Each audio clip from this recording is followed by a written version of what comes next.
గృహజ్యోతి పథకంపై కాంగ్రెస్ సర్కార్ స్పీడ్ పెంచింది. వచ్చే నెల నుంచి 200 యూనిట్ల వరకు ఉచిత విద్యుత్ అందించేందుకు కసరత్తులు జరుగుతున్నాయి. అర్హులను గుర్తించేందుకు అధికారులు సర్వే చేస్తున్నారు.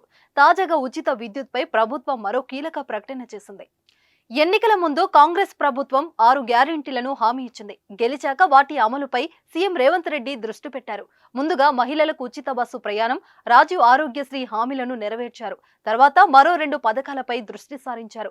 గృహజ్యోతి పాటు 500కి గ్యాస్ పథకాలను అమలుకు రంగం సిద్ధం చేశారు. అన్ని రకాల చర్మ సమస్యలకు శాశ్వత పరిష్కారం ఈ శ్రీత 9281458181. ముందుగా గృహజ్యోతి పథకంపై ఫోకస్ చేసి సర్వే ప్రారంభించారు. 2022-23 ఆర్థిక సంవత్సరంలో మీ ఇంటి విద్యుత్ వినియోగాన్ని పరిగణనలోకి తీసుకుని గృహజ్యోతి పథకాన్ని అమలు చేస్తారు.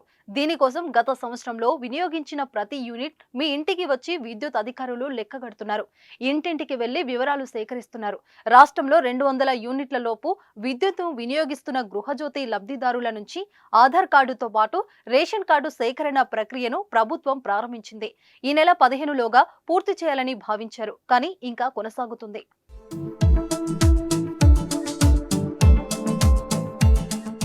తాజాగా గృహజ్యోతి పథకంపై ఇంధన శాఖ నుంచి కీలక ఉత్తర్వులు వెలువడ్డాయి.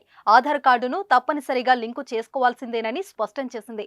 విద్యుత్ కనెక్షన్ నంబర్ను లబ్ధిదారుల ఆధార్తో అనుసంధానం చేయనున్నట్లు తెలిపింది. ఇందుకోసం ప్రత్యేక అధికారులు నియమిస్తున్నామని తెలిపారు.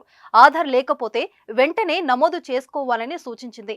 అథెంటిఫికేషన్ చేసే సమయంలో ఆధార్ ఎన్రోల్మెంట్ నంబర్ను చూపించాల్సి ఉంటుందని వెల్లడించారు. శాశ్వత ఆధార్ నంబర్ వచ్చే ఆధార్ ఎన్రోల్మెంట్ నంబర్తో పాటు ఫోటో ఉన్న bank passbook, PAN card, passport, ration card, voter ID, ఉపాధి హామీ పథకం కార్డ్, కిసాన్ పాస్బుక్, డ్రైవింగ్ లైసెన్స్ లేదా గెజిటెడ్ అధికారి సంతకం చేసిన ధృవీకరణ పత్రం సమర్పించాల్సి ఉంటుందని పేర్కొన్నారు. అథెంటిఫికేషన్ సమయంలో వేలి ముద్రలు తీసుకుంటారని, బయోమెట్రిక్ పని చేయకపోతే ఐరిస్ ద్వారా ప్రయత్నిస్తారని తెలిపింది. అది కూడా పని చేయని పక్షంలో ఓటీపీ ద్వారా చేస్తారని, అది కాకపోతే ఆధార్ ధృవీకరణ పత్రం తీసుకుంటారని వివరించింది. అన్ని అనుకున్నట్లు జరిగితే వచ్చే నెల నుంచి ఈ పథకం అమల్లోకి రానుంది. ప్రజాపాలనలో దరఖాస్తు పెట్టుకోకపోయినా ఈ పథకానికి అర్హులైన వారికి అమలు చేయాలని రేవంత్ రెడ్డి సర్కార్ భావిస్తుంది.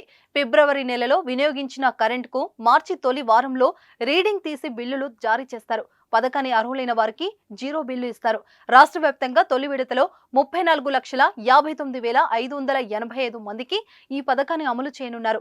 గృహజ్యోతి పథకం అమలు చేస్తే ప్రభుత్వంపై ఏటా 4,164 కోట్లు భారం పడనుందని అధికారులు అంచనా వేశారు.